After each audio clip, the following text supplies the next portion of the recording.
Baik, selamat siang. Om Swastiastu. Assalamualaikum warahmatullahi wabarakatuh. Shalom, namo buddhaya, salam kebajikan, salam sejahtera, dan tentu saja salam sehat untuk kita semua. Bertemu lagi di sesi telekonseling Telekodina. Tetap sehat, tetap bahagia pada siang hari ini, Rabu 21 Juli 2021, pukul 14 WITA ya. Jadi sesi telekonseling saat ini akan dilanjutkan oleh narasumber kita, yaitu Dr. Iketut Agosomil, SPPD KPTI Finasim. Jadi nanti akan membicarakan tentang mungkin lebih kepada informasi kesehatan saat isolasi mandiri, ataupun nanti terkait pertanyaan-pertanyaan terkait tentang COVID-19. Bisa ditanyakan langsung. Jadi buat Bapak Ibu yang sudah bergabung, silahkan nanti jika ingin berkonsultasi langsung dengan Dr. Agus Somyot, silahkan bisa raise hand, nanti silahkan berkonsultasi langsung, ataupun mungkin nanti bisa menulis di kolom chat, nanti saya bacakan, nanti kita akan diskusi bersama, begitu ya. Baik, langsung saja kita lanjutkan kepada pemaparan materi oleh Dr. Agus Somil, yang di awal mungkin akan ada pemaparan materi, nanti kita dilanjutkan dengan diskusi. Baik, silahkan dokter untuk pemaparan materinya.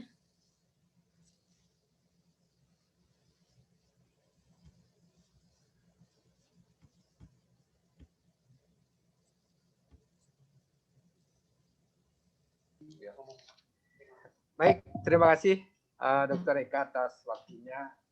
Selamat siang menjelang sore pada partisipan ya pada acara telekonseling ini, pada telekonseling sore ini.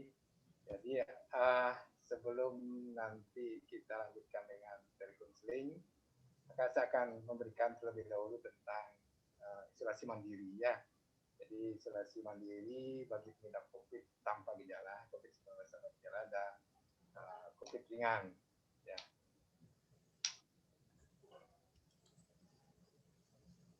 Jadi akhir-akhir ini kan menjadi tren ya isolasi mandiri, karena jumlah kasus yang semakin tinggi dan kemudian fasilitas kesehatan juga terbatas ya, tidak semua penderita COVID itu bisa dirawat ya. Dan di samping itu juga COVID-19 ini spektrum klinisnya kan sangat bervariasi, mulai dari asimptomatik, ringan, sedang, berat, dan kritis. Jadi tidak semua pasien COVID-19 itu yang mesti dirawat di rumah sakit ya. Dan kemudian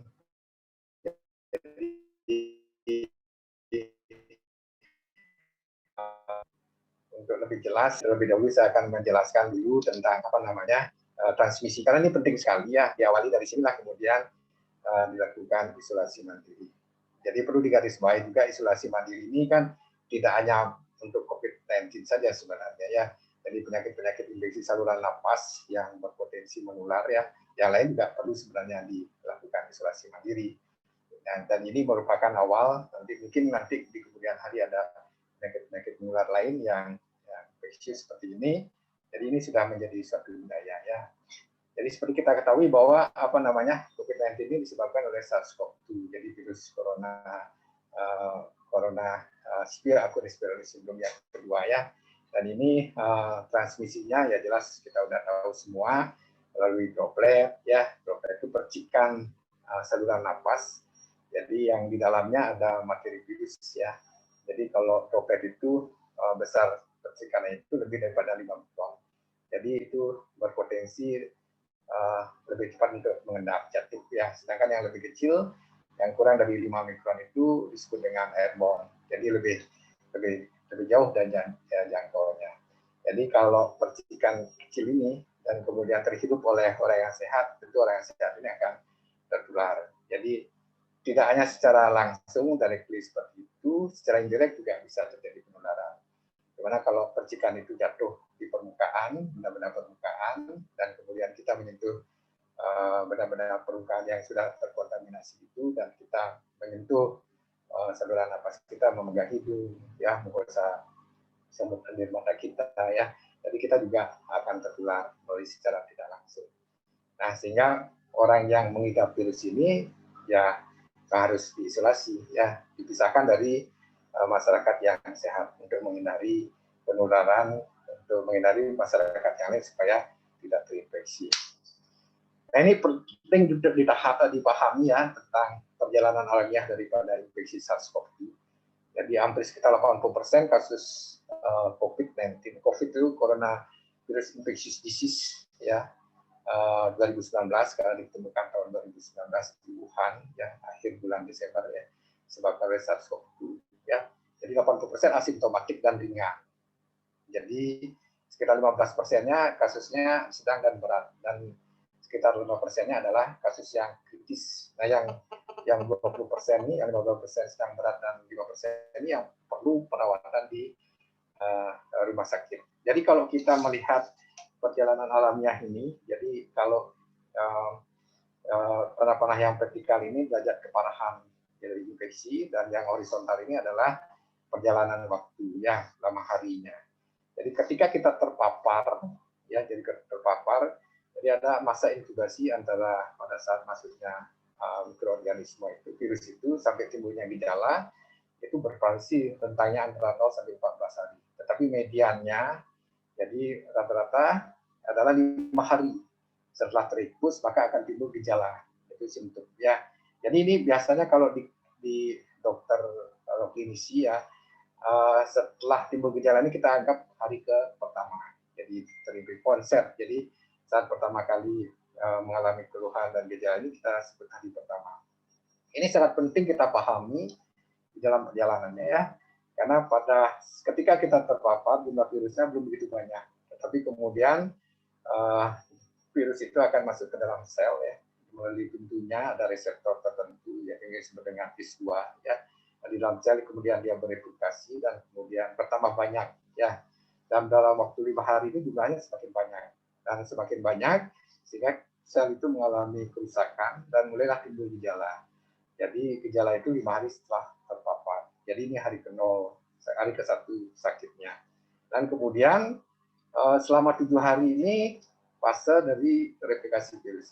Nah, tubuh kita beberapa hari kemudian sudah mulai mengeluarkan imunitas ya, alamiah, imunitas ya. Di sini ada beberapa zat yang dikeluarkan oleh tubuh kita sehingga ada beberapa kasus jadi setelah hari ke-7, 8, 9, dan 10 tanpa gejala dan akhirnya sembuh.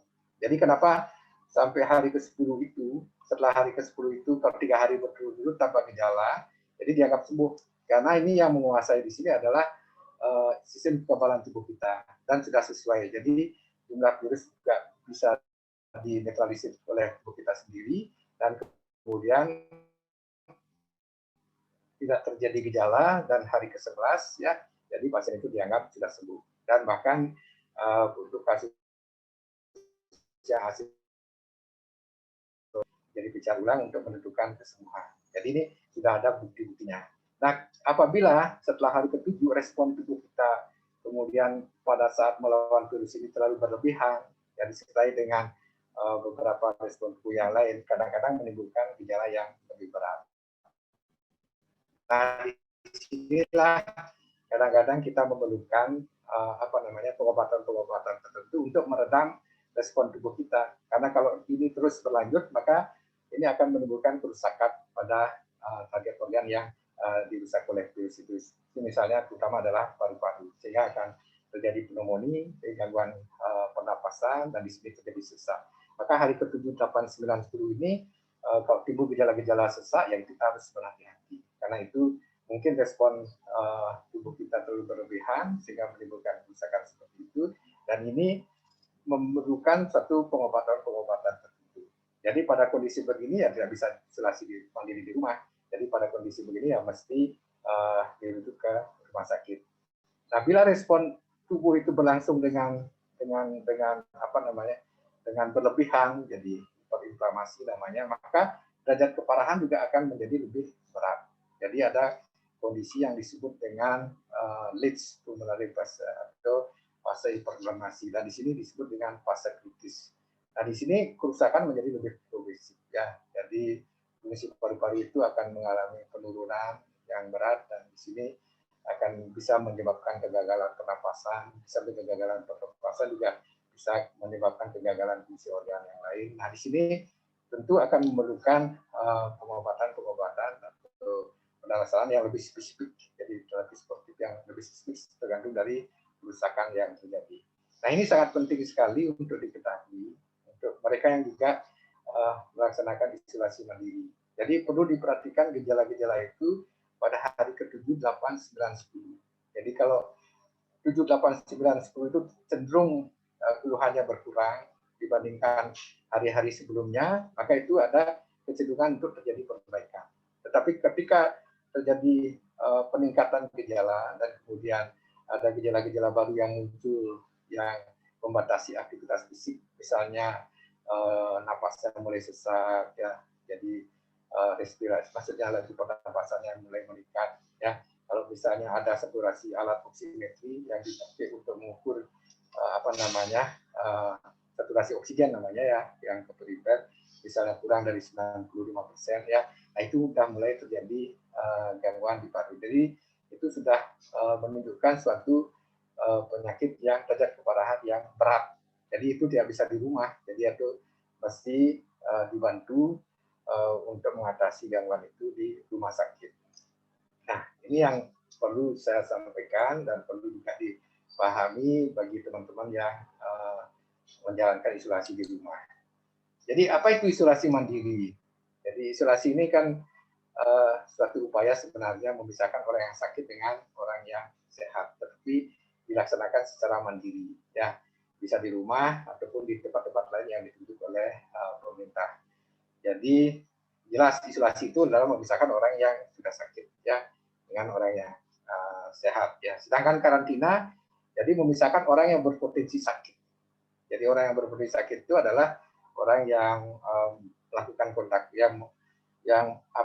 kontak erat dengan kasus, ya, tanpa menggunakan alat proteksi diri yang memadai, ya, dan kemudian atau baru datang dari daerah-daerah yang di mana kasusnya tinggi, ya, jadi dikarantina selama masa inkubasi, ya, itu untuk menentukan apakah orang yang kontak erat ini akan menjadi sakit atau tidak. Itu yang disebut dengan karantina.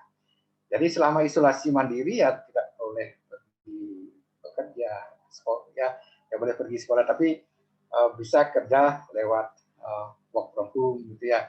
Jadi work from office tidak bisa karena itu akan berisiko menularkan kepada orang-orang di sekitarnya. Kemudian tidak boleh naik angkutan umum, termasuk juga tidak boleh naik taksi, ya. Kemudian tidak boleh keluar membeli makanan, ya, beli obat-obatan misalnya, atau tidak boleh juga orang berkunjung ke tempat isolasi itu, ya, dan tidak boleh keluar untuk berolahraga. Jadi ini penting, ya. Jadi selama menjalankan isolasi mandiri ya kita harus patuh. Siapa yang perlu isolasi mandiri? Jadi untuk kasus COVID ini adalah yang memerlukan isolasi mandiri adalah orang yang menunjukkan gejala-gejala dan tanda-tanda COVID, ya, COVID-19. Jadi gejalanya gejala respirasi, ya, jadi gejala pernapasan, misalnya batuk, panas, sesak, nyeri otot, ya, kemudian mual, muntah, dan bahkan ada yang diare gejalanya. Jadi kalau ada gejala-gejala seperti itu dan kemudian ada riwayat kontak dengan orang yang positif, maka itu perlu isolasi mandiri, ya. Kemudian orang dengan hasil tes PCR yang positif, jadi tes PCR positif maupun antigen yang positif tanpa gejala. Jadi ini perlu karena dia berpotensi menularkan kepada orang yang sehat, ya. Kemudian pengidap COVID dengan gejala ringan.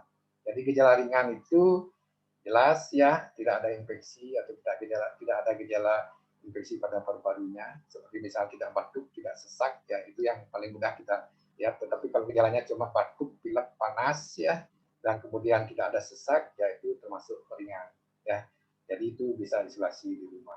Jadi tetapi pada orang yang berisiko tinggi, jadi ada kelompok orang berisiko tinggi yang cenderung untuk mengalami kondisi yang berat kalau dia mengidap COVID.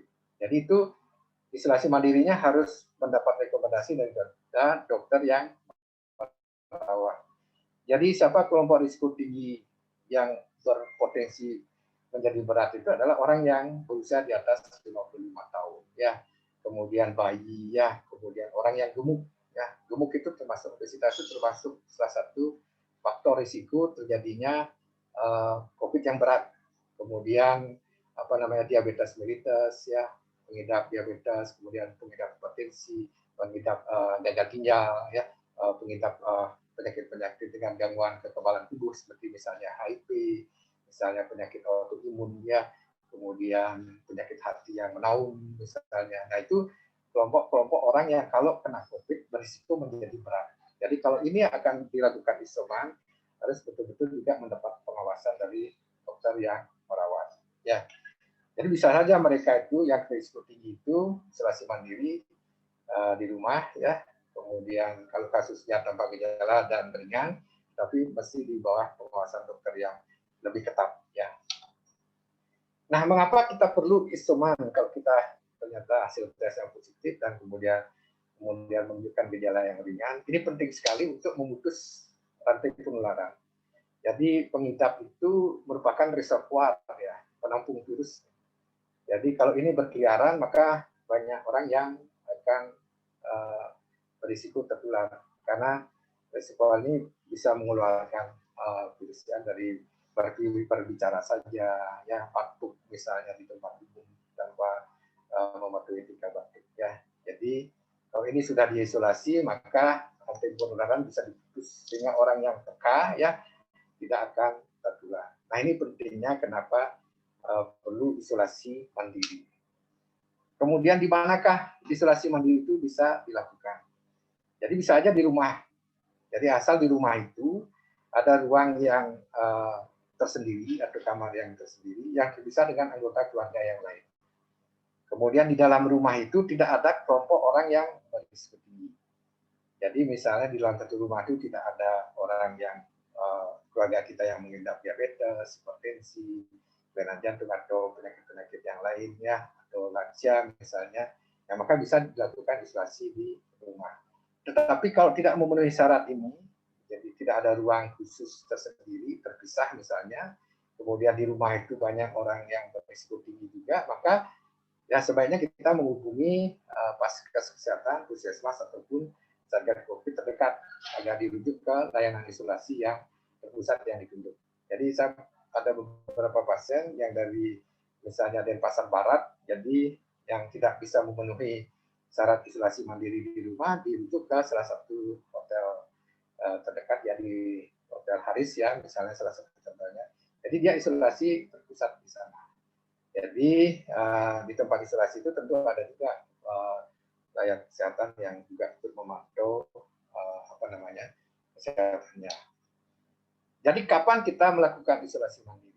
Jadi secepatnya begitu kita melakukan kontak erat dengan orang yang positif tanpa menggunakan alat perlindungan diri yang memadai, atau kemudian timbul gejala-gejala COVID setelah kontak misalnya, atau tes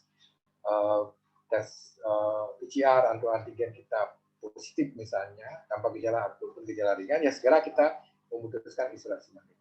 Jadi ini penting sekali karena kalau kita sudah memutuskan ini, kita juga menjadi pahlawan untuk orang sehat yang lain karena kita tidak menularkan atau tidak menambah kasus ke masyarakat. Ya. Itu penting. Ya. Jadi bagaimana isolasi mandiri itu dilaksanakan? Jadi ini ada beberapa tips ya. Jadi bagaimana isolasi itu dilakukan untuk pengidap COVID ya, pengidap sendiri. Jadi ada beberapa alat yang mesti ada di rumah di samping ruang atau kamar tersendiri ya. Kemudian ada tempat untuk cuci tangan, kemudian ada alat-alat kesehatan minimal misalnya termometer ya atau oximetri ya. Kemudian kalau bisa kamarnya ada jendelanya ya. Karena ini penting sekali untuk sirkulasi ventilasi udara itu sangat penting ya. Kemudian cahaya matahari biar bisa masuk ke dalam kamar ya. Ini untuk pertukaran udara minimal kalau ada jendelanya 12 kali per menit itu sudah terjadi. Jadi lebih aman ya. Dan kemudian dianjurkan untuk berjemur ya pada pengidap COVID yang ringan atau yang asintomatik ya. Minimal 10 sampai 15 menit ya antara jam 10 sampai jam 1 siang ya. Kemudian memakai masker dan kemudian menjaga jarak dengan anggota keluarga yang lain ya. Kalau misalnya saat bertemu minimal 1 meter lah. Kemudian ada fasilitas untuk cuci tangan, habis menyentuh barang-barang tertentu di rumah, ya dilanjutkan dengan mencuci tangan yang benar ya. Kemudian kalau batuk menerapkan etika batuk, yaitu misalnya ada tisu ya pakai tisu untuk menutupi saluran napas kita, hidung dan mulut ya, dan kemudian setelah itu tisunya dibuang di tempat sampah atau dengan menggunakan etika batuk tersebut, misalnya batuk dengan menggunakan bagian daripada lengan kita ya, dan kemudian itu yang penting tidak batuk dengan tidak batuk di sekitar orang banyak ya, itu pentingnya. Kemudian olahraga rutin perlu dilakukan 3-5 kali seminggu. Kemudian makanan-makanan yang bergizi, kemudian memisahkan pakaian yang kotor ya dengan pakaian yang lain dengan orang yang tinggal serumah ya, membersihkan kamar atau tempat isolasi setiap hari, kemudian memakai alat makan sendiri dan tidak makan bersama di rumah. Jadi makannya sendiri-sendiri. Jadi jangan makan bersama di meja makan bersama-sama dengan anggota keluarga yang sehat, karena di sana berpotensi juga terjadi penularan ya. Kemudian memeriksa suhu tubuh dan saturasi oksigen setiap pagi dan malam. Jadi tidurnya terpisah dan tidurnya cukup, kemudian minum obat yang diberikan oleh dokter, kemudian menjaga kesehatan jiwa ya, dan kemudian rajin berdoa tentu, dan tetap terhubung dengan keluarga dan sahabat secara daring ya. Jadi orang yang melaksanakan isolasi mandiri tetap harus menjaga kontak dengan dokter yang merawatnya, baik dokter pribadi, kemudian dokter puskesmas ya, kemudian melaporkan misalnya kalau mulai timbul sesak napas ya. Jadi laju pernapasannya misalnya lebih daripada 24 kali, jangan sampai kita menunggu laju pernapasan lebih dari 30 kali ya terlambat ya. Jadi sudah meningkat aja laju pernapasannya 24 kali per menit, yaitu sudah tanda-tanda akan menjadi lebih berat ya. Kemudian misalnya naik tangga biasanya tidak sesak dan kemudian merasa sesak, ya jadi sudah mulai adanya keterbatasan aktivitas fisik, itu harus berhati-hati ya. Kemudian secara objektif saturasi oksigennya misalnya kurang di bawah 94% misalnya ya. Jadi berhati-hati karena itu sudah termasuk kondisi COVID dengan klasifikasi sedang menuju berat ya. Tapi bila demamnya juga terus berlanjut di atas 38, padahal sudah memasuki hari ke-7, ya hati-hati karena respon tubuhnya berarti berlebihan, jadi berisiko sekali untuk mengalami kondisi yang berat. Dan ini harus segera dilaporkan kepada dokter ya, dan batuk-batuk yang hebat ya itu juga perlu dilaporkan. Nah, lalu bagaimana dengan keluarga yang sehat yang tinggal serumah dengan pengidap COVID-19? Jadi ini keluarga yang lain harusnya turut memeriksakan diri ke dokter ya, dan melaporkan jika muncul gejala-gejala COVID misalnya ya. Dan kemudian keluarga yang sehat ini juga memakai masker ya, kemudian ya cuci tangan ya, protokol kesehatan ini penting, jaga jarak dengan pengidap COVID minimal 1 meter ya. Jadi menghibur lah dan memberikan dukungan pada yang mengidap COVID ya, dan kemudian membantu membersihkan perabotan di luar ruang isolasi mandiri yang biasanya diakses atau disentuh oleh pasien ya. Jadi dan selalu mengingatkan pasien untuk minum obat bila yang diberikan oleh dokter yang merawat ya. Dan selalu buka jendela di rumah. Ini penting sekali untuk sirkulasi udara di dalam rumah ya. Jadi berapa lama isolasi mandiri? Jadi bila orang yang tidak bergejala, jadi setelah 10 hari PCR-nya positif itu, 10 hari kemudian ya itu sudah bisa lepas isolasi. Jadi sudah lepas isolasi, dan itu tidak direkomendasikan untuk dilakukan tes PCR sampai negatif ya. Atau yang bergejala, misalnya gejala ringan ya, setelah 10 hari dan 3 hari berturut-turut tidak ada gejala demam dan gejala saluran nafas. Jadi itu sudah dianggap selesai isolasi, dan potensi penularannya sangat kecil sekali. Jadi itu yang saya dapat sampaikan tentang isolasi mandiri.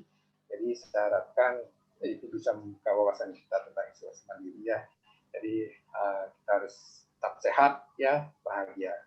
Ya, terima kasih. Mungkin kalau ada pertanyaan silakan Dr. Eka Yani untuk membantu. Terima kasih ya.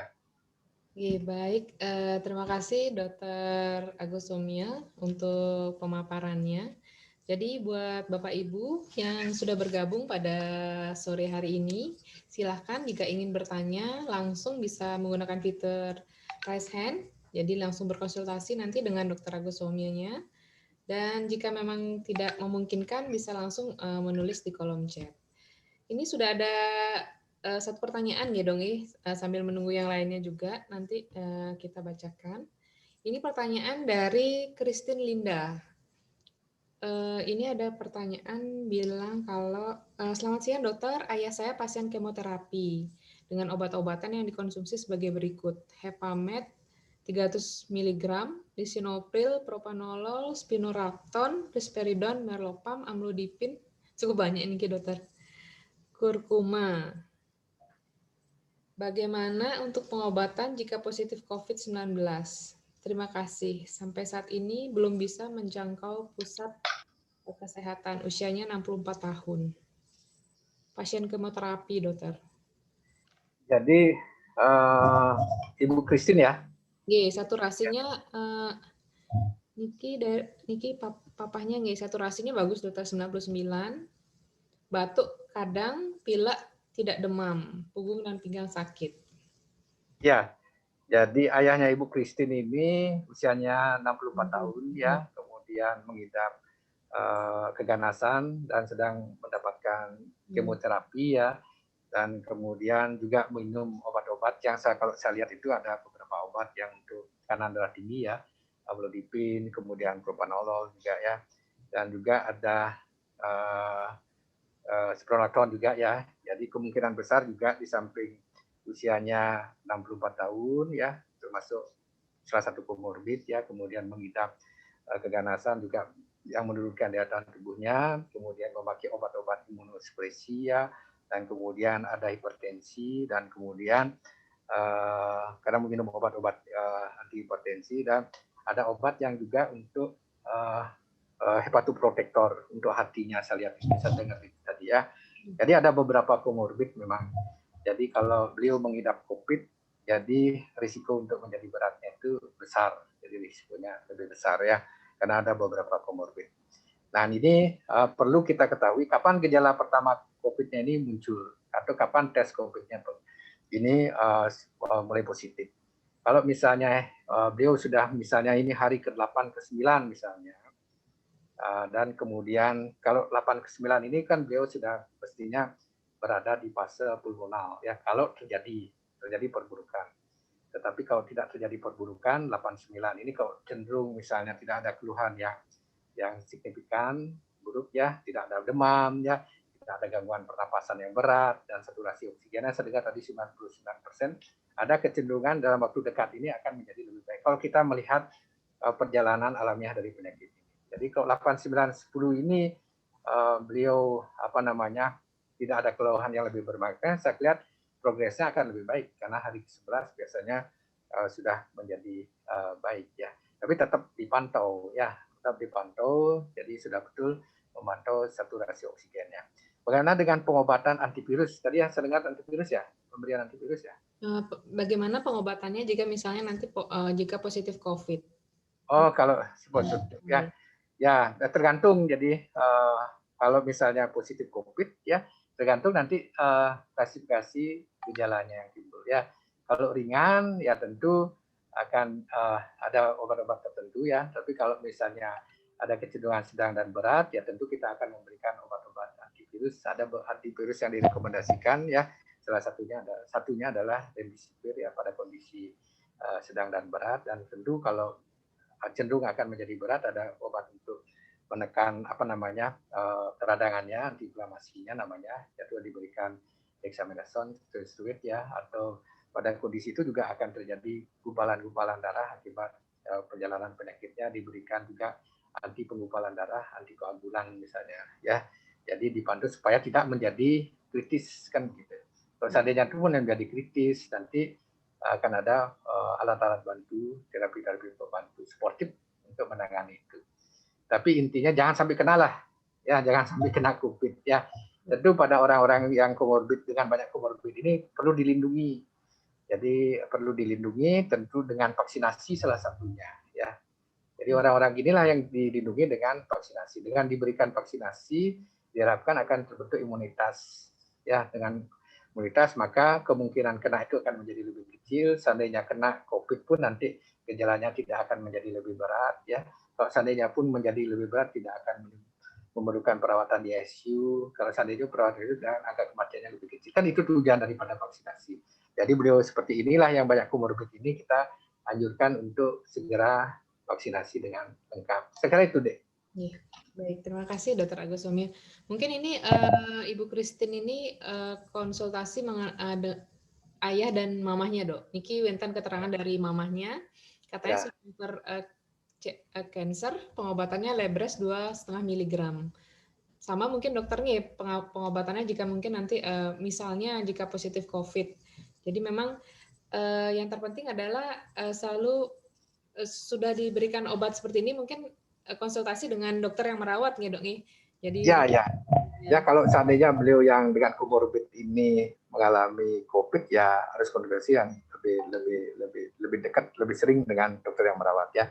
Karena akan diberikan obat-obat tertentu ya yang lebih cepat supaya tidak menghambat terjadinya perburukan. Jadi sebenarnya kalau semakin cepat diketahui ya semakin cepat diketahui COVID-nya, ya, jadi kan semakin besar kemungkinan kita bisa melakukan tata laksana untuk mencegah supaya tidak menjadi berat, kan begitu. Terutama pada orang-orang yang berisiko seperti ini, yang berisiko menjadi berat. Apalagi banyak komorbidnya, keganasan, memakai imunosupresan, kemudian ada hipertensinya juga, usia juga, kan ada 4 komorbiditas. Ya supaya tidak kena ya lebih baik di awal divaksinasi, ya. Dengan harapan bisa memiliki kekebalan, kan begitu ya. Terima kasih Dr. Agus Somya atas penjelasannya. Semoga bisa berkenan ya Ibu Christine untuk pemaparan dari Dr. Agus. Ini kita berlanjut ke pertanyaan berikutnya. Sebelumnya Tiang izin dok, jadi buat Bapak Ibu yang sudah bergabung, di kolom chat ada link survei yang kami mohon bisa mengisi, Bapak Ibu mengisi tentang pengalaman bagaimana menjalani isolasi mandiri. Jadi buat data dari kami di Denpasar dan juga Fakultas Kedokteran Universitas Udayana. Ya, baik, kita lanjutkan ke pertanyaan yang berikutnya, Dokter. Izin bertanya dari Surya. Izin bertanya, Dok, ketika isoman masih positif, tapi sudah 14 hari diminta pulang dari isolasi hotel karena sudah mau diisi oleh pasien lain. Apakah boleh, Dok? Ya, jadi seperti yang saya sampaikan tadi, kalau misalnya hari ke-7, hari ke-8, 9, 10 tidak ada gejala, 3 hari berturut-turut, hari ke-11 saja sudah boleh pulang. Ya, jadi sudah lepas isolasi. Jadi dan itu pun tidak perlu diswab sesuai dengan rekomendasi terakhir dari WHO, Kemenkes. Jadi yang diswab kembali itu adalah untuk kelompok kasus yang berat dan kritis. Ya, kalau kasus asimptomatik ringan dan sedang tidak perlu swab kontrol kembali seperti yang dulu-dulu di awal pandemi COVID. Jadi setelah hari ke-14 tanpa dilakukan swab, potensi menularnya itu sangat kecil sekali. Jadi yang saya baca itu 0,1%. Jadi potensi menularnya kalau orang itu lepas isolasi pada hari ke-14 tanpa dilakukan swab. Seandainya pun dilakukan swab, yang paling bagus adalah dilakukan swab PCR, tetapi itu tidak perlu ya. Jadi sudah bisa lepas isolasi kalau tanpa gejala 3 hari berturut-turut, sudah melewati hari ke-10, ya sudah sembuh ya. Dan potensi menularnya sangat kecil sekali ya. Saya kira itu. Terima kasih dokter. Semoga Pak Surya bisa menerima ya. Yang penting sudah tidak ada gejala, bisa dikatakan sembuh seperti itu. Kemudian ini ada titipan pertanyaan dokter dari Ibu Sukma. Anak saya positif COVID dan sedang isoman. Apakah saya isoman juga? Saya tidak ada keluhan sama sekali dan PCR negatif. Ya, seperti yang saya sampaikan tadi, ketika kita kontak erat ya tanpa menggunakan APD dengan pasien yang yang terbukti positif, ya itu ada indikasi untuk dilakukan karantina sebenarnya ya, bukan isolasi istilahnya. Kan isolasi itu kan untuk orang yang sakit. Nah, kalau misalnya kita kontak erat tanpa menggunakan APD dan kemudian ya kita kan risiko terpapar dan risiko juga kita berpotensi untuk sakit. Itu perlu karantina ya. Jadi sama aja sebenarnya, beda istilah tapi pelaksanaannya sama saja kan begitu. Sampai terbukti PCR-nya negatif. Nah, kapan dilakukan pemeriksaan PCR ya pada orang yang kontak erat? Seperti tadi yang saya sampaikan. Jadi median dari terpapar dan kemudian timbulnya gejala itu kan 5 hari ya mediannya. Walaupun bisa rentangnya antara 0 sampai 14 hari. Dan median 5 hari setelah terpapar oleh virus itu jumlah virusnya cukup tinggi kan begitu, paling bagus. Jadi dilakukan pemeriksaan setelah 5 hari terpapar kan begitu. Jadi kalau misalnya PCR yang negatif, ulang lagi misalnya hari ke-14 misalnya negatif ya berarti tidak tertular kan begitu untuk yang karantina. Jadi kalau misalnya kita kontak dan kita menggunakan APD yang lengkap ya tidak perlu isolasi mandiri ya. Seperti dokter-dokter yang merawat pasien COVID ini kan kontak dengan pasien.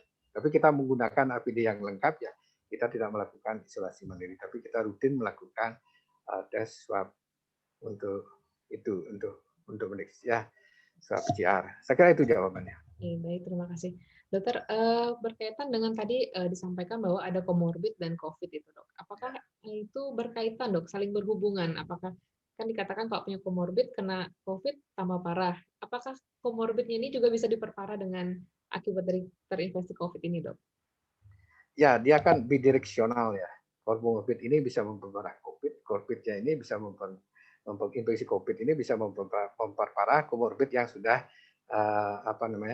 diidap kan begitu. Jadi yang paling kuat buktinya, komorbid mana yang paling kuat buktinya memperparah penyakit COVID ini? Jadi ada bukti-bukti yang dilakukan dari penelitian-penelitian yang kuat hasilnya ya, seperti misalnya kegemukan ya, kemudian diabetes, kemudian hipertensi ya, kemudian penyakit kardiovaskuler ya. Nah itu komorbid yang berpotensi kalau orang-orang ini terinfeksi COVID akan menjadi lebih parah. Baik COVID-nya akan menjadi lebih parah dan komorbidnya juga bisa bertambah parah. Begitu. Jadi derajat keparahan COVID-nya sampai kritis dan penyakit komorbid yang diidapnya juga sulit dikendalikan pada saat dia menderita COVID. Jadi bidireksional dia dua-duanya. Dan ini kenapa? Ya ini ada berhubungan dengan reseptor ya, di mana virus ini melekat. Jadi ada namanya reseptor ACE2. Jadi kelompok orang ini mungkin memiliki reseptor yang lebih banyak mungkin, sehingga dia pendekatan virus terhadap reseptornya lebih banyak ya secara umum ya. Jadi nah itu jumlah virus yang menjadi lebih banyak dan respon tubuh terhadap keberadaan virus itu juga menjadi lebih berlebihan, maka terjadilah derajat keparahan yang lebih berat kan begitu. Jadi ada dua hal yang mempengaruhi keparahan daripada COVID ini. Pertama jumlah virus dan kemudian respon tubuh kita terhadap virus itu. Jadi kalau seandainya respon tubuh kita bagus, tubuh kita kan begitu terpapar, dia akan mengeluarkan zat-zat untuk menetralisir virus. Itulah bahasa awamnya. Semacam antivirus yang dikeluarkan oleh tubuh itu sendiri. Jadi kalau itu sesuai, maka tidak memerlukan antivirus dari luar untuk membantu. Sehingga kenapa pada 7, 8, 9 kalau tidak ada keluhan yang berat, jadi kemungkinan besar ini akan menjadi lebih baik. Sehingga hitungannya pada perjalanan yang tipikal itu, pada hari ke-10 kalau tidak ada gejala, 3 hari berturut-turut, berarti hari ke-9, 8, dan 7 tidak ada gejala yang berat, misalnya demam atau seluruhan apa yang berat, berarti orang itu dianggap sembuh. Karena ada respon tubuh yang pas terhadap virus itu. Ya, keberadaan virus itu di dalam tubuhnya. Saya kira itu. Baik, terima kasih dokter atas penjelasannya. Ini ada dari Pak Harun bertanya, dokter. Siang, Dok. Tangan ibu saya bengkak karena rematik dan sering minum Movik 7,5 gram, juga Lameson 4 mili. Ibu saya pernah kanker ginjal 4 tahun lalu dan operasi nefrektomi diangkat ginjal 1. Karena ginjal tinggal 1, jadi khawatir bila sering minum obat keras. Bagaimana pandangan dari dokter? Mungkin ini di luar ini ya, Dok ya, COVID mungkin ini bertanya. Ya, kalau seperti ini, kalau tergantung sekarang usia ibunya berapa, kan begitu.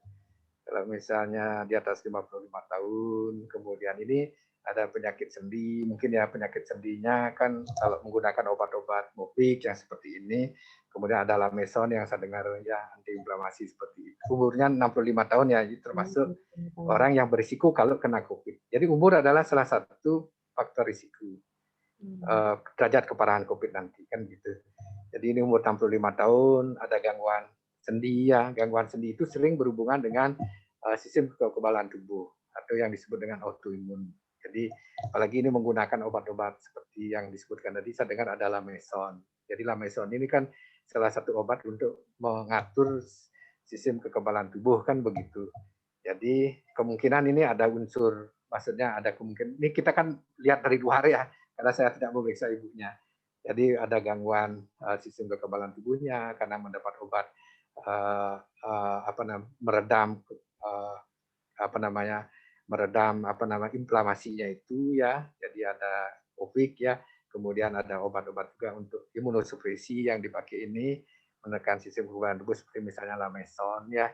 Jadi pada orang-orang seperti ini kalau mengidap COVID ya cenderung akan menjadi lebih berat. Ya itu adalah salah satu. Pemakaian obat-obat imunosupresi ini juga akan cenderung akan menjadi COVID-nya lebih berat karena respon tubuh kita tidak cukup nanti untuk mengendalikan virus yang masuk. Karena tertekan oleh obat-obat ini. Belum lagi obat-obat ini mempengaruhi sistem yang lain kan begitu.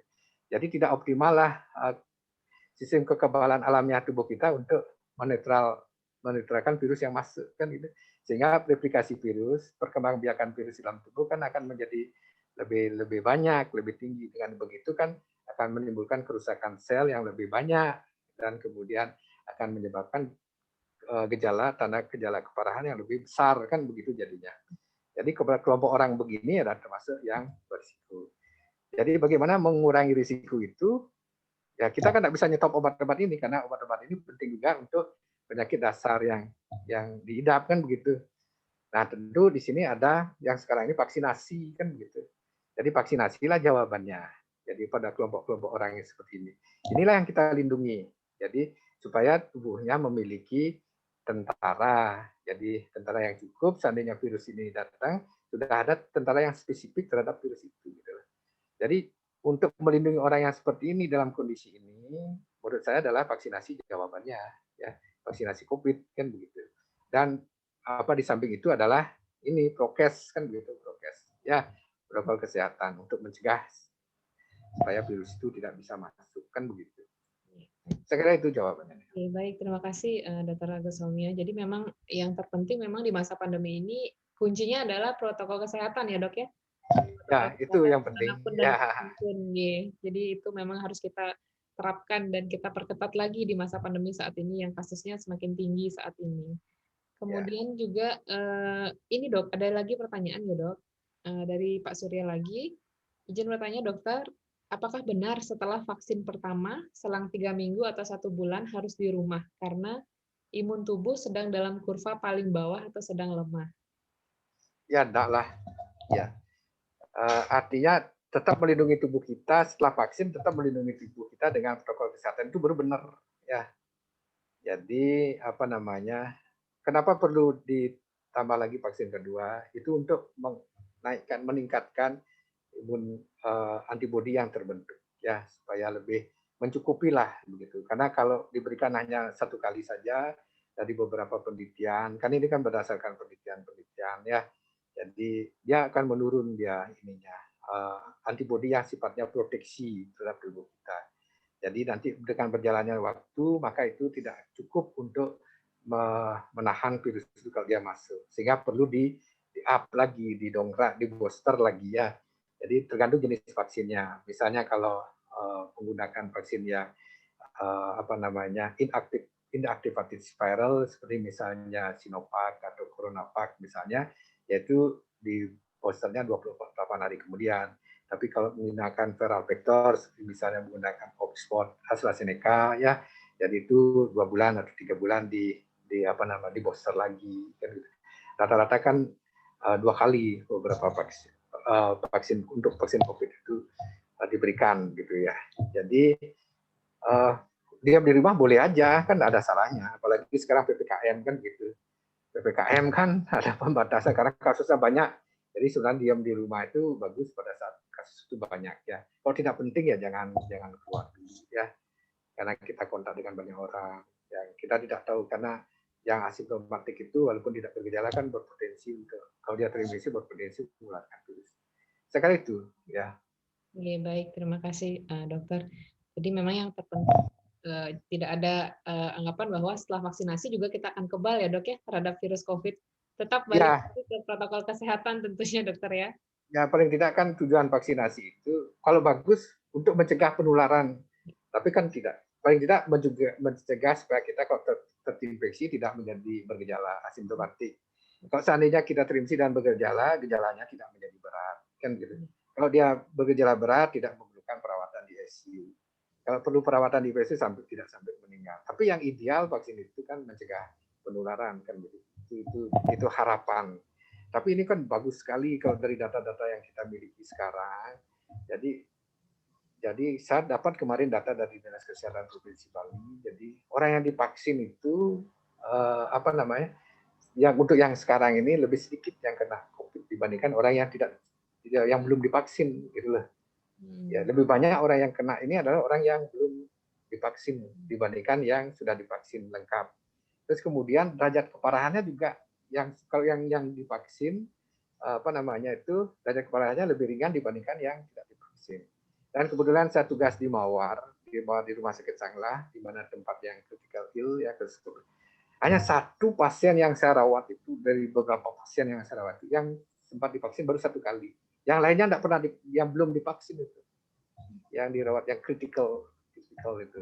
Jadi vaksin itu memang benar dia menekan keparahan. Kalau seandainya kita kena tidak sampai parah, ini kan keberuntungan kan begitu. Jadi makanya mumpung ada vaksin ya harus ikut ya untuk melindungi. Ya, Ya jadi itu ya. bisa diajak ya. Jadi buat Bapak Ibu, keluarga, teman-teman semua yang belum vaksin, silahkan dihubungi fasilitas kesehatannya untuk melakukan vaksinasi karena memang sangat penting sekali efeknya dalam pandemi saat ini. Gitu, baik. Ini ada pertanyaan lagi dokter dari Ketut Aryawan. Siang dok, yang dimaksud badai sitokin itu apa dan bagaimana mengatasinya? Ya, jadi ada istilahnya peristiwa badai sitokin ya di dalam tubuh seorang yang mengidap COVID. Ini biasanya terjadi pada setelah hari ke-10. Jadi ada fase di mana respon tubuh kita kan sebenarnya mulai muncul pada hari ketiga setelah onset gejala itu muncul ya. Jadi setelah kita terpapar 5 hari kemudian biasanya rata-rata kemudian mulai timbul gejala. 3 hari kemudian itu sudah mulai imun respon kita mulai bergerak.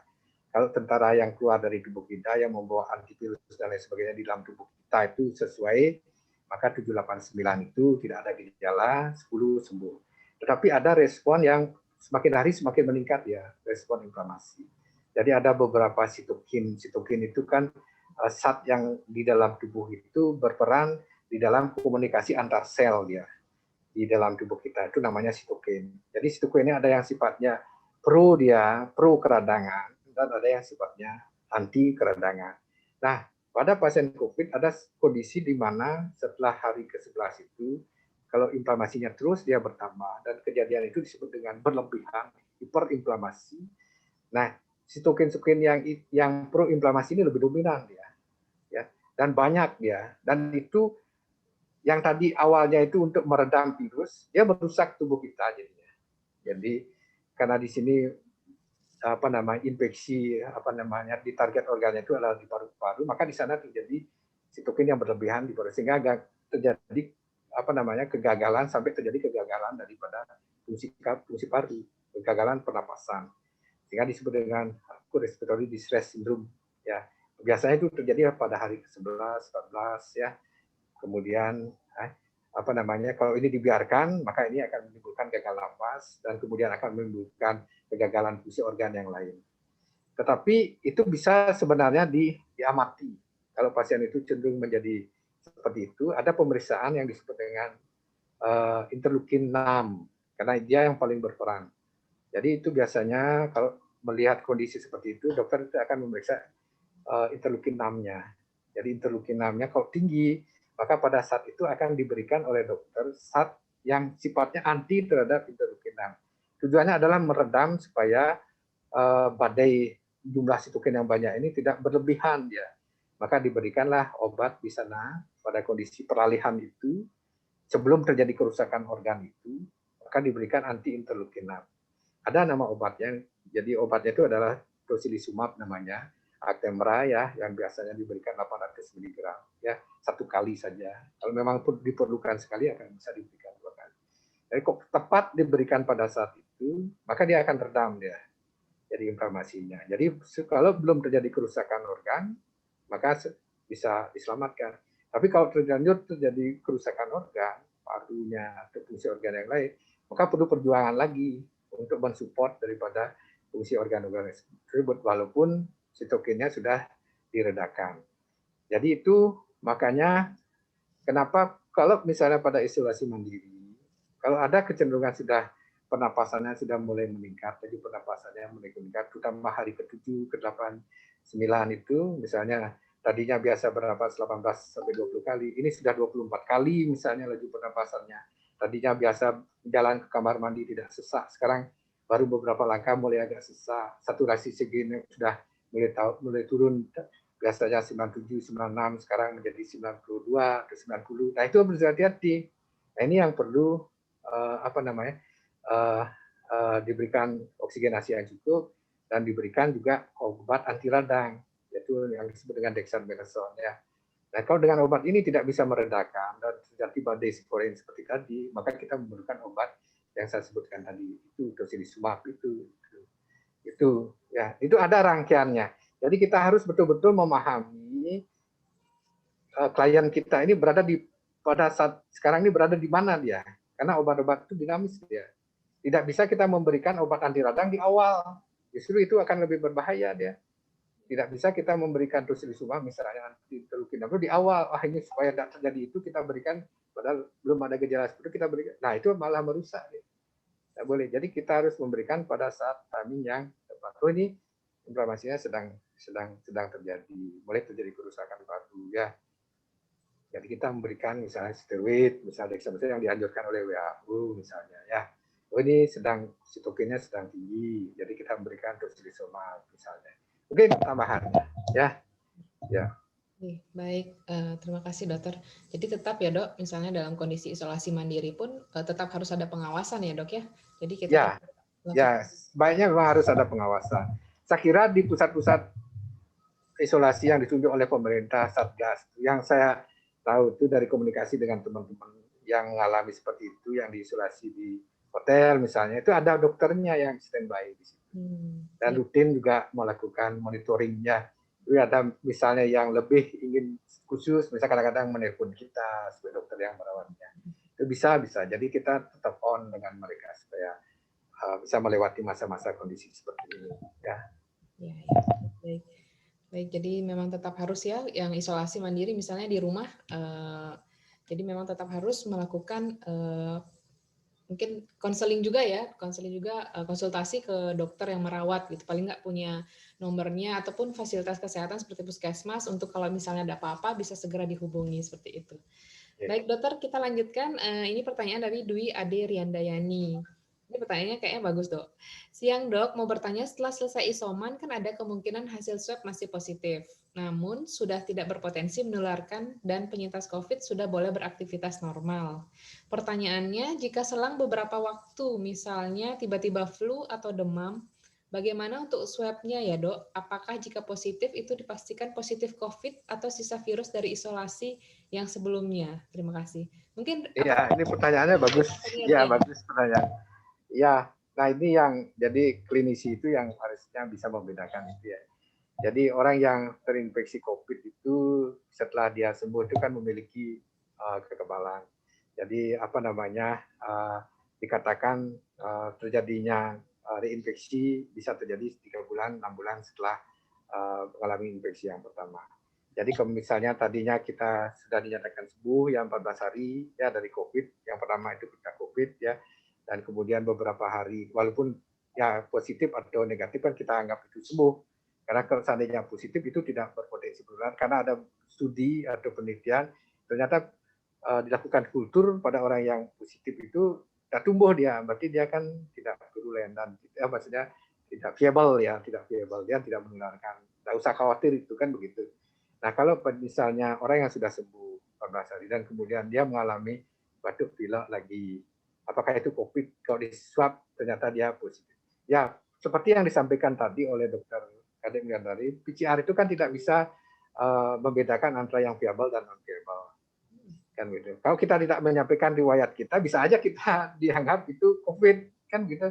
Misalnya kita memeriksakan diri ke dokter yang lain atau ke puskesmas yang lain, tidak mengatakan riwayat kita, ya bisa aja dikatakan oh ini COVID nih, karena memenuhi kriteria WHO, Kemenkes, oh ini batuk pilek panas, kemudian dikonfirmasi dengan tes PCR positif ya COVID, kan begitu jadinya.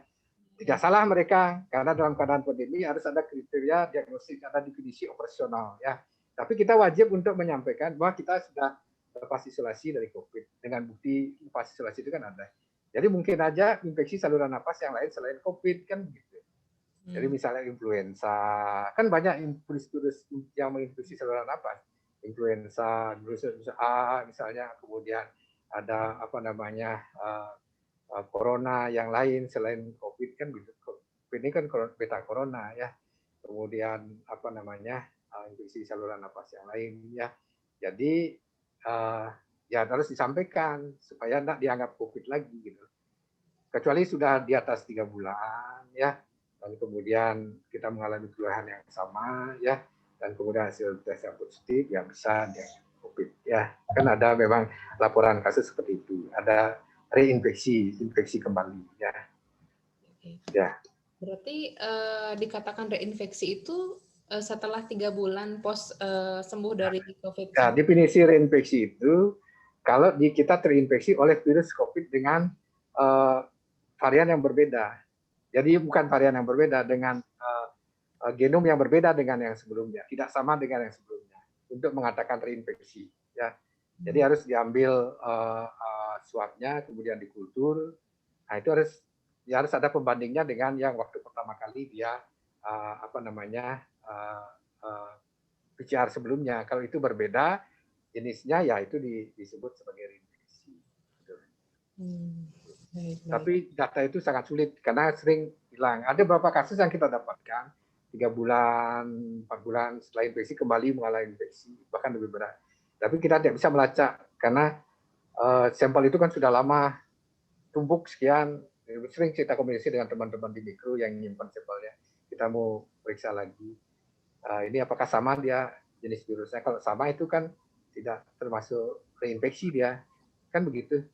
Tapi kalau berbeda dia genomnya, ya itu termasuk reinfeksi, kan gitu. Kan virus ini kan mengalami mutasi dia terus, kan gitu. Kan berbeda dia. Nah dok, terkait ini ada pertanyaan juga dok, pernyataan titipan bahwa dok izin bertanya, apakah yang dimaksud dengan long COVID dok? Long COVID, dan apakah dampaknya untuk kesehatan saya selanjutnya, karena sepertinya katanya gejalanya tidak akan hilang seperti itu. Tentang ya, long COVID. Dan ini kan definisi ini belum apa namanya, terminasi ini kan belum diterima sepenuhnya ya. Karena ada istilah juga post akut COVID. Jadi kalau dia lebih lewat dari 21 hari dia, ya setelah 21 hari, tapi keluhannya masih dia disebut dengan post akut COVID. Tapi kalau lebih dari 6 minggu, ada yang menyebutkan sebagai chronic COVID atau long COVID. Nah ini apa namanya? Ini kan bisa gejala sisa akibat kerusakan daripada apa namanya infeksi paru. Kan derajat keparahan itu kan berbeda-beda. Apalagi tergantung juga underlying penyakit dasar yang orang yang mengidap ini kan juga berbeda-beda. Ya, misalnya tadinya dia menderita penyakit POK, ya penyakit paru obstruktif kronik, sekarang menderita COVID.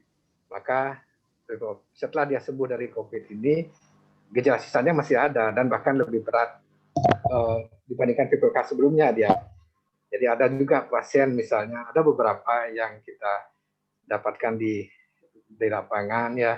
Jadi sudah negatif bahkan ya, tapi masih saturasinya masih 95%, ada 94%, 93%. Nah itu kan tergantung derajat keparahan pada saat dia terinfeksi itu. Nah di samping itu perubahan-perubahan di tingkat seluler molekuler itu kan kita tidak tahu. Tapi yang jelas terjadi penurunan aktivitas dia setelah menderita COVID. Nah inilah perlu terapi yang tindak lanjut lebih jauh ya dengan fisioterapi dan lain sebagainya untuk paling tidak memperbaiki kembali, memulihkan kembali, mendekati keadaan sebelum menderita COVID. Ada juga long COVID itu berkaitan dengan gangguan-gangguan psikologis karena pada saat menderita COVID itu karena ada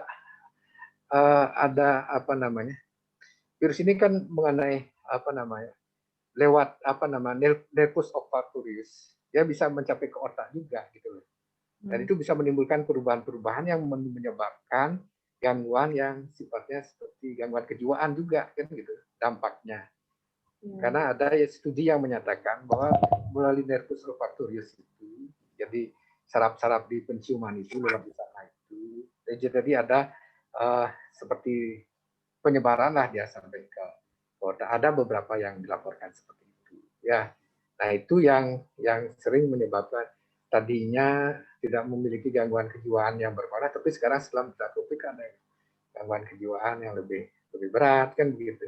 Nah itu berkaitan dengan itu. Nah itu perlu multidisiplin.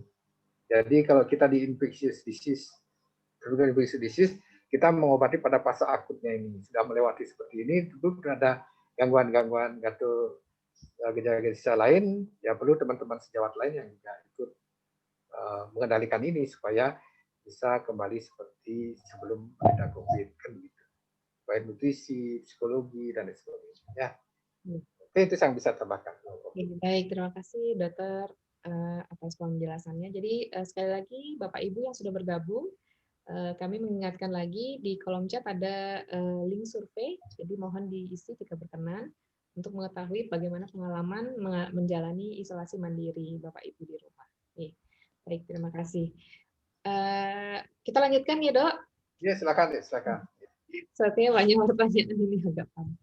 Jadi ini dari Pak Harun lagi, Dokter. Jadi siang, Dok, apakah benar salah satu penyebab sesak nafas COVID-19 karena darah yang kental?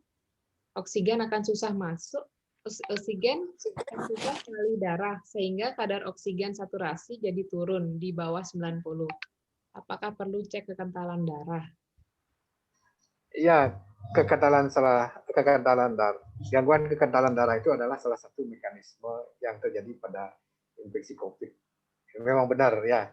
Tapi sesak nafas itu tidak hanya disebabkan oleh karena gangguan kekentalan darah itu. Ya, bisa saja terjadi trombus, misalnya trombosis misalnya pada pembuluh darah di paru, ya sehingga mengakibatkan aliran darah ke sana tidak bagus, sehingga fungsi paru itu akan menurun. Tetapi juga sesak nafas itu juga disebabkan oleh karena virus itu sendiri kan begitu. Jadi memang ada gangguan pada COVID itu kan gangguan oksigenasi, ya gangguan peredaran darah juga bisa terjadi, gangguan kekentalan darah juga terjadi. Maka terapi-terapinya juga diarahkan, pengobatan-pengobatannya juga diarahkan kepada hal-hal tersebut gitu ya. Ya memang salah satunya apa namanya gangguan kekentalan darah itu ya yang mempengaruhi salah satu gejala sesak nafas. Tapi tidak hanya itu saja semata-mata yang menyebabkan gangguan sesak nafas. Ya. Baik. Jadi begitu ya Pak Harun ya. Jadi semoga jawabannya bisa diterima ya dari pertanyaan dari Pak Harun tadi. Baik, kita lanjutkan ya Dok. Dari pertanyaan dari Ibu Putu Oka Krisna Jayadi. Selamat sore dokter, apakah setelah isoman berakhir dan hasil swab PCR negatif, dapatkah diberikan vaksin booster atau Moderna? Terima kasih dokter. Ya, jadi secara teoritis begitu orang itu tidak mengalami infeksi akut kan boleh divaksin. Bisa divaksin. Jadi kontraindikasi vaksin itu adalah kalau terjadi alergi, reaksi anafilaksis terhadap bahan vaksin atau riwayat alergi, reaksi anafilaksis atau alergi terhadap bahan vaksin yang akan disuntikan. Yang kedua, kalau misalnya ada infeksi akut. Jadi kalau infeksi akut COVID-nya sudah diatasi, ya misalnya 72 jam, misalnya sudah tidak ada gejala, misalnya seperti itu, tidak ada gejala, tidak ada demam, itu boleh divaksin, ya. Tidak harus menunggu 3 bulan, kan begitu. Boleh divaksin. Terus kalau misalnya tidak ada penyakit-penyakit gangguan sistem kekebalan tubuh, imunodefisiensi primer. Jadi 3 hal itu adalah alasan menunda vaksinasi. Kalau ada 3 hal itu, misalnya sedang infeksi akut, kemudian ada riwayat alergi terhadap bahan vaksin itu, dan menderita penyakit-penyakit imunodefisiensi primer. Kalau penderita HIV yang menderita imunodefisiensi sekunder, jadi kita memakai kalau CD4-nya di atas 200 itu layak vaksin. Jadi infeksi akut ini termasuk COVID. Kalau infeksi akutnya sudah reda, sudah tidak lagi, apalagi ditunjukkan dengan hasil PCR yang negatif, boleh divaksin. Ya, boleh divaksin. Ya. Berarti bisa nih dok ya divaksin ya? Bisa. Ya. Ada kondisi-kondisi akut dan kondisi autoimun mungkin ya dokter ya, atau penggunaan obat imunosupresan tadi ya. Oke, baik. Terima kasih informasinya dokter dari Putu Oka Krisna Jayadi. Kemudian berkaitan juga dengan ini dok, ada pertanyaan bahwa saya COVID post vaksin 1, saya post vaksin pertama 3 hari kemudian saya kena COVID. Kemudian pada bulan Mei, kemudian pada akhir Juli nanti saya ada jadwal vaksin kedua. Itu apakah harus ada pengulangan untuk ikut vaksin 1 atau saya lanjut saja vaksin 2? Ya, terima kasih. Jadi vaksin pertama 3 hari kemudian kena COVID. Kan gitu. Ya, kan bukan karena vaksinnya, perlu digarisbawahi bukan karena vaksinnya menyebabkan COVID, kan karena masa inkubasi itu kan 5 hari misalnya paling cepat lah. Jadi sebelum divaksin COVID, dia sudah terpapar COVID kan gitu, kemudian divaksin COVID. Ya, nah, kemudian sembuh dengan COVID. Dan kemudian apakah perlu diulang lagi? Saya kira tidak perlu diulang lagi. Di booster aja sekaligus. Ya, jadi di booster sesuai jadwalnya kalau begitu. Ya kan setelah sembuh itu kan tidak ada kontraindikasi untuk vaksin, kecuali boosternya itu masih pada fase akut, ya jangan. Masih sedang menderita COVID, ya jangan. Sudah sembuh ya. Tapi kalau sakitnya sudah enggak, ya lanjutkan sesuai jadwal boosternya, kan begitu. Baik. Ya. Terima kasih dokter atas penjelasannya. Kemudian ada lagi nih dok pertanyaan tentang tempat isolasi mandiri dokter. Yang seperti tadi disampaikan bahwa apakah tempat yang ideal itu kan memang harus katanya terpisah gitu. Bagaimana kalau misalnya kondisi rumah saya tidak memungkinkan untuk terpisah dok. Misalnya kamarnya cuma ada 2 itu dalam satu lingkungan rumah gitu. Bagaimana untuk mensiasati gitu? Ya, itu kan tujuan kita isolasi mandiri itu kan untuk memutus rantai penularan. Tidak keluarga tidak kena, orang di sekitar di luar itu juga tidak kena, kan begitu. Jadi kan ada syaratnya seperti yang saya sampaikan tadi. Jadi syaratnya yang pertama di rumah itu, kalau mau di rumah itu paling tidak ada tempat yang terpisah dari keluarga. Dan di dalam rumah itu walaupun ada tempat yang terpisah dengan anggota keluarga yang lain, tetapi di dalam rumah itu tidak ada orang yang memiliki komorbid, kan begitu. Itu syarat. 2 itu syarat. Ya. Jadi kalau misalnya tidak memenuhi itu, minta tolong pemerintah. Pemerintah kan terbuka. Pemerintah, Paskes, Satgas itu ada. Jadi kalau kita minta tolong, ya ada ini. Jadi isolasi terpusat namanya. Jadi sudah disediakan tempat oleh pemerintah. Jadi misalnya kalau di Pasar Barat itu, saya ingat itu karena ada beberapa pasien yang dari sana, itu diarahkan ke Hotel Aris misalnya. Ya. Itu di tempat-tempat lain yang disediakan oleh pemerintah. Jadi masih ada pemerintah, jadi kita minta tolong ke pemerintah. Ya. Jangan memaksakan di rumah, jadi tidak tercapai tujuan yang kita harapkan dengan isolasi mandiri itu, gitu loh. Ya. Terima kasih. Mungkin silahkan hubungi fasilitas kesehatan ataupun ini lingkungan sekitar ya dok ya untuk dibantu Satgas untuk mengonfirmasi, untuk informasi saat kita isolasi mandiri tempat-tempatnya seperti itu ya. Mungkin aja nanti di lingkungan itu menyewa tempat atau ada rumah tersendiri, mungkin kan ada bisa dengar di radio itu di mana itu di satu daerah, jadi di negara itu di satu tempat ya di satu kecamatan dia membuat satu tempat tertentu yang dipakai untuk penampungan, untuk isolasi kan bisa. Kan banyak cara itu. Yang penting kan terpisah ya dari orang yang sehat. Gitu. Baik, terima kasih dokter. Kemudian ini juga ada pertanyaan dokter dari Ibu Ari terkait saya sudah isolasi mandiri di rumah, ini hari ke-7. Kemudian saya ingin menanyakan tentang pengelolaan limbah dokter. Pengelolaan limbah atau sampah-sampah yang saya gunakan di rumah, bagaimanakah cara mengelolanya gitu? Ya, apa namanya? Ya memang kan itu sebanyak kita sendiri yang mengelola. Yang isolasi mandiri itu kan orang yang tanpa bergejala atau bergejala ringan yang masih bisa melakukan aktivitas-aktivitas rutin harian. Jadi dari sana juga kita bisa menilai kalau tidak bisa melakukan aktivitas rutin seperti mencuci, ini berarti ada penurunan aktivitas, berarti ada gangguan kesehatan kan gitu. Jadi ada kecenderungan menjadi berat, sedang atau berat kan gitu.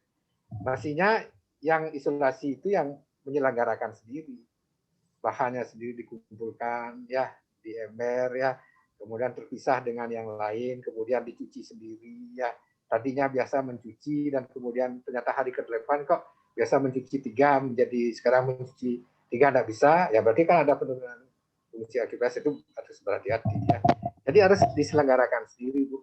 Jadi itu kan mudah sekali sebenarnya ya, karena virus ini kan permukaannya itu kan sangat mudah larut oleh deterjen, air sabun ya.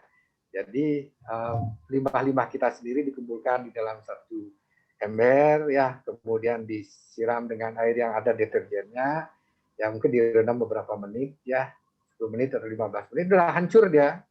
Kalau seandainya ada di limbah itu virus-virus yang melekat, ya hancur ya permukaan virus itu ya. Dan itu kalau dicuci sendiri, dikelola sendiri ya.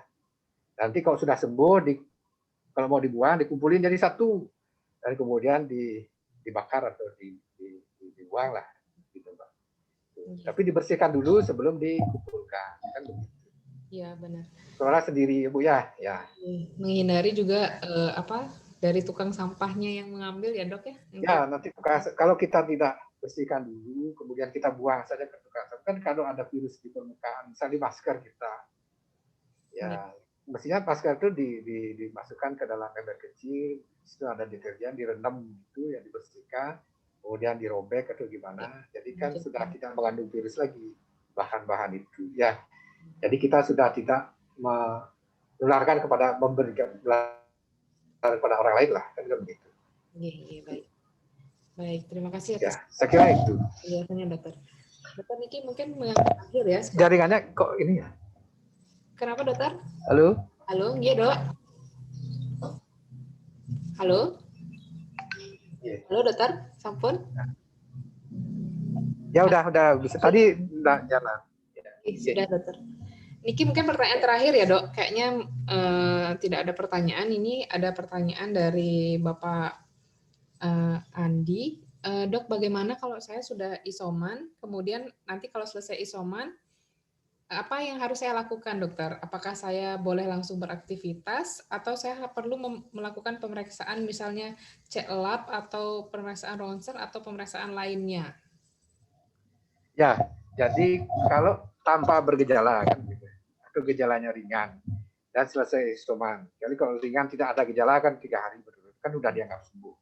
Jadi kalau bisa melakukan aktivitas seperti biasa lebih baik kan begitu. Kenapa menunda? Jadi tetapi tetap menjaga protokol kesehatan walaupun kita sudah sembuh kan begitu. Tetap kita pakai masker, jaga jarak ya. Ya itu artinya menjaga etika batuk kalau seandainya kita batuk ya. Jadi kalau bisa secepatnya beraktivitas ya lakukan aja. Kan sudah selesai isolasi.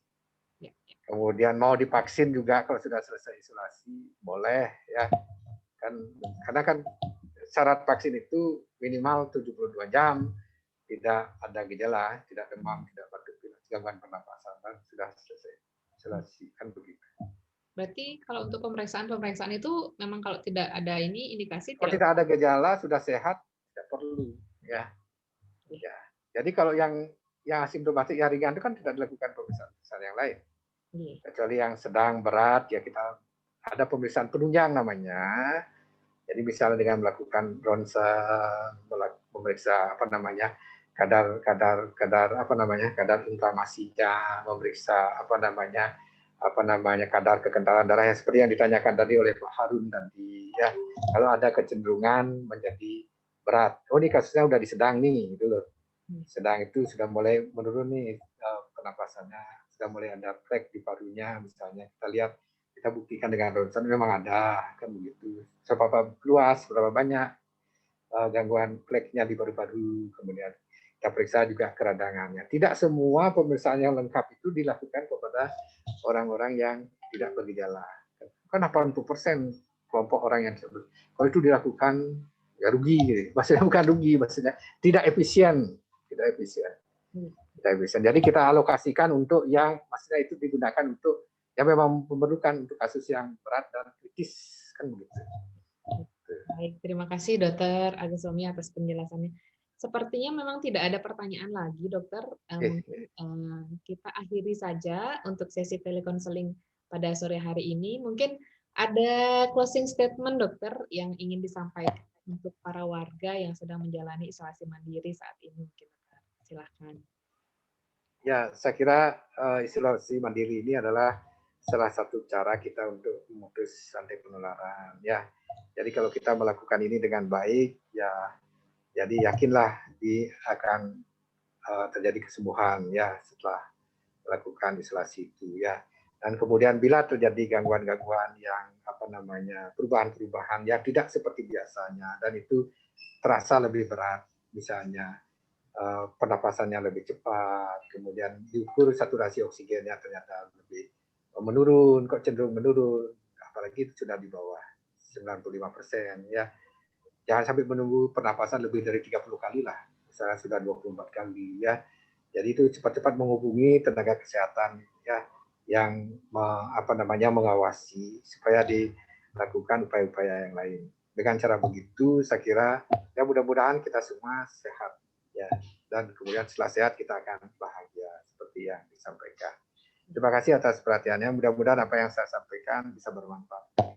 Terima kasih. Terima kasih banyak Dokter atas penjelasannya. Jadi buat Bapak Ibu semua yang sudah bergabung pada sesi telekonseling pada sore hari ini, jangan lupa besok kita akan berlanjut ke sesi telekonseling juga. Nanti jadwalnya bisa dilihat di di Instagram @idi_denpasar. Jadi buat Bapak Ibu yang sedang menjalani isolasi mandiri, semoga segera sembuh dan bisa beraktivitas kembali, berkumpul dengan keluarga, dan yang sehat kalau bisa cegah supaya tidak sakit tentunya. Dan tetap kita mematuhi protokol kesehatan, dan juga lakukan vaksinasi jika sudah mendapatkan gilirannya. Semoga kita tetap sehat selalu.